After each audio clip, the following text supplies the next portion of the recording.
Hello, I'm Laura. We're here to do our Toddler Thursday reading for parents looking for some insight into a question that might be plaguing their family. And we're going to call on Spirit for highest and best and clearest messages to those questions. All right, we're going to dive right in. And the first thing that we're going to do is we're going to pull a black moon astrology card or a few to get the energy of the child or the children that you're coming here with a question about.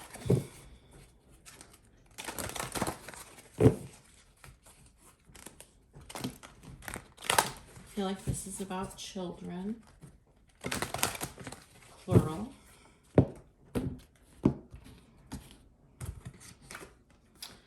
We have Pisces, I believe, Mercury retrograde reinvention, and Aries, I am. Okay. And then the next thing that I'm going to do is pull some Moonology cards from this combined deck for your energy.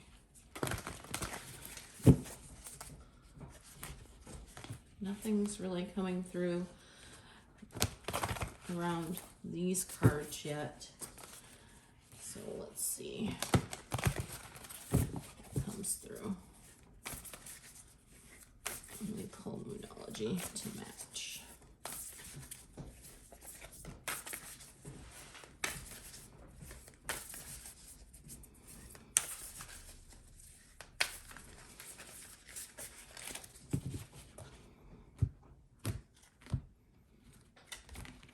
Okay, so I'm hearing 4 cards for these. So we have relax, lighten up, reveal what needs to be seen, and emotions are running high. Okay, so what I'm getting from the combination of all 7 of these cards is that your family dynamic is reshaping right now. There's a lot of emotion. The combination of Pisces and Aries, I don't think has anything necessarily to do with the placements of your children. I feel as if it has to do with the energy, the combination of these 2 energies.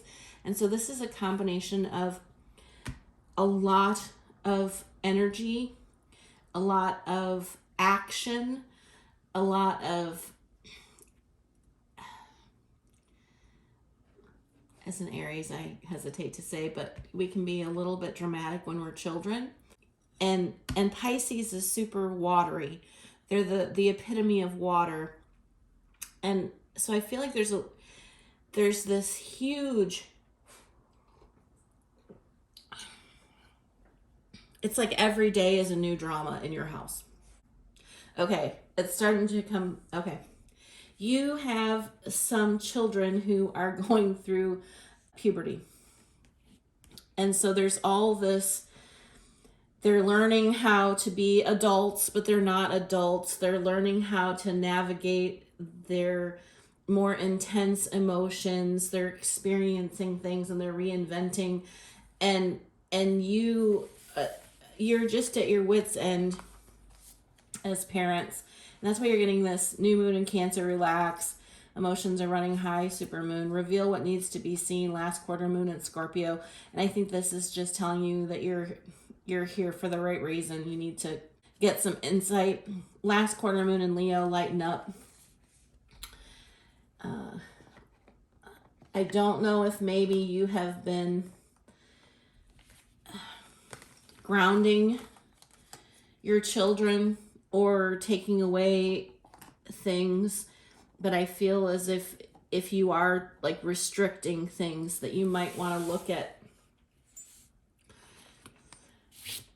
reducing the sentence, making it not be quite as burdensome.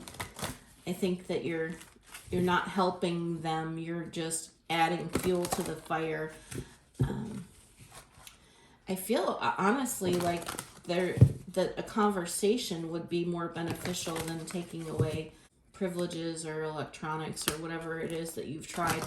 The things that you're trying and picking up are things that you've done to them in the past when they were children, and they don't feel seen. They feel as if you are trying to keep them children rather than acknowledging that they're going through this transition into young adulthood.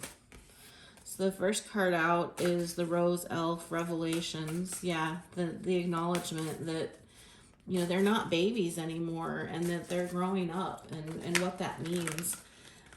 They know that you're having a hard time coming to terms with it. Yeah, we have purity.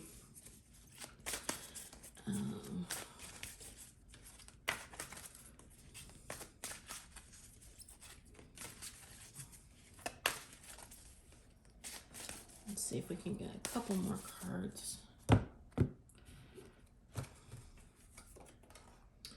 The Snow Queen, Loyalty, and the Sea Maiden, Promises. Okay.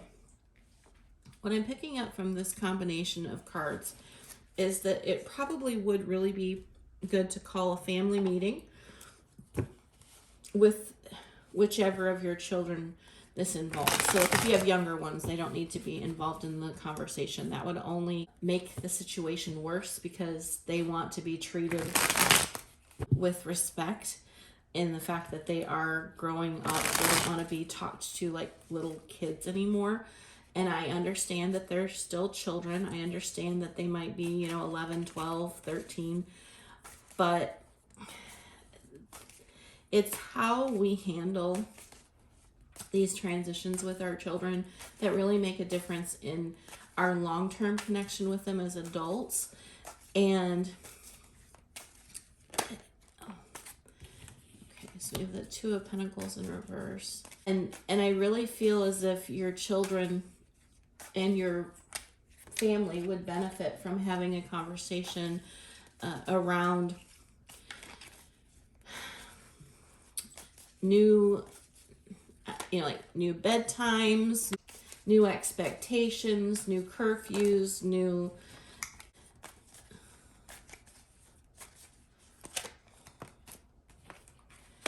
Okay, so we have the Two of Pentacles in reverse, the Five of Swords, the Three of Swords, and the Page of Wands in reverse. So, and a Tower at the bottom of the deck.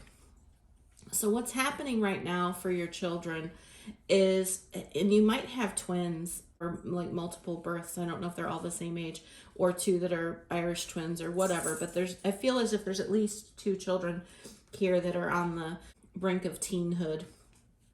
And we have this Two of Pentacles in reverse, and to me this says they don't feel like they have choices, and that is really creating this sense of mental conflict and heartache for them. And they feel like you're restricting them as if they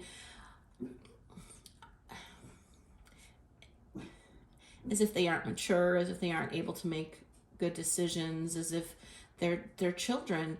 And yes, they are children, but I also think that you can squelch your child's inspiration and their passion and all of those things if you don't allow them to grow gradually and give them more freedoms and different things as they mature. Obviously make them earn them, but I feel as if there's a conversation that needs to be had about the fact that you do acknowledge that they are growing older. That's this Revelations. And then this purity, loyalty, and promises. To me, what this says to me is that you really need to iron out what it is. What are your children looking for? You might think that they want things that are above their maturity level, and they might not even know about those things. What I'm getting is that a conversation about different milestones as a teen, and like dangling the carrot kind of thing. So say they're 11 and you say, okay, when you get to be 12, we are going to allow you to have a bedtime of this, and you can stay out until nightfall with your friends as long as you're checking in with your phone and you're within a, you have Find My Phone on or what. I'm not suggesting that those are the things that you need to do. I'm just suggesting that it needs to be a negotiated thing, and you're the parents. So you get to ultimately decide what those parameters are, but involving your children in the conversation and hearing what they want and need, it serves two purposes. One, it allows them to apply some critical thinking skills as a young adult and understand where you're coming from, because if they ask for something you're not comfortable with, you should tell them why. If they want to stay out, past dark and whatnot, you can say, I'm really concerned for your safety. I don't feel as if you're old enough to, handle that responsibility. If they're wanting to watch R-rated movies, you can tell them that you think that those themes are too mature for them and that you want them to, I'm making up situations and conversations, but what I'm ultimately getting at is that they need to understand that you're not being arbitrary, that there are reasons behind the decisions that you make. And if you discuss those things with them and you have a dialogue with them, even if it's a little contentious and confrontational, what you're teaching them is to reach compromises. And compromise and the ability to have a mature conversation is something that will serve your children for the rest of their lives. And better to start now when they're younger and you have some, control over the outcome. Develop a mutual respect, because when they get into the 15, 16, 17, they may decide that they're not going to listen to you because they haven't felt heard. And as they grow into adults, actual adults, they are more inclined to talk to you about their life decisions if they have this experience from 11 to 18 of being able to say, hey, Mom, I really think I'm mature enough for an iPad, and here's why. You're teaching them how to negotiate for better salaries. You're teaching them how to navigate relationships. So if you don't do this, I really feel like you're gonna create some rocky roads ahead for yourself as parents, because the tower is about crumbling foundations, and the Emperor in reverse is about being too authoritarian. And so I really do feel like you and your partner need to get on the same page about what you feel comfortable offering. I would offer less than what, how do I word this? So if you don't want your children to do something, you should offer them a harsher thing than what you're actually willing to offer, so that when they counter offer, you're appearing to compromise even if you aren't. It's strategic, right? You say, no, your bedtime's going to be 7 p.m. until you're 13 and can prove that you can do your homework without being asked or whatever. And then they're going to counter offer, right? And they might counter offer what you're thinking is appropriate. And you can say, okay, if you do X, Y, and Z, then I'm willing to test this out, when in fact you would have potentially just given it to them without making them work for it. So I think your children would benefit from that type of mental stimulation. And I think that you'll feel a lot more in control of what's going on in your household and the emotions if you can, like I said, get on the same page with your partner, understand what are the maximums you're willing to give, what are your current parameters, find some points in between that you're comfortable with, and allow your children to negotiate up to whatever it is your maximum allowable is, and they will feel like they have won and that you respect them, and they'll have some skin in the game. So that's what I'm getting. I hope this helps and proves to be of benefit to you. If it is something that you felt was good information, if you would like, share, comment, and subscribe, I would appreciate it. Thanks for joining me today, and have a great day. Hello, Laura with Listening with Love Tarot. I just want to thank you for watching the video to the end. If you like the content, please like, share, subscribe, and comment. It helps me know which direction to go.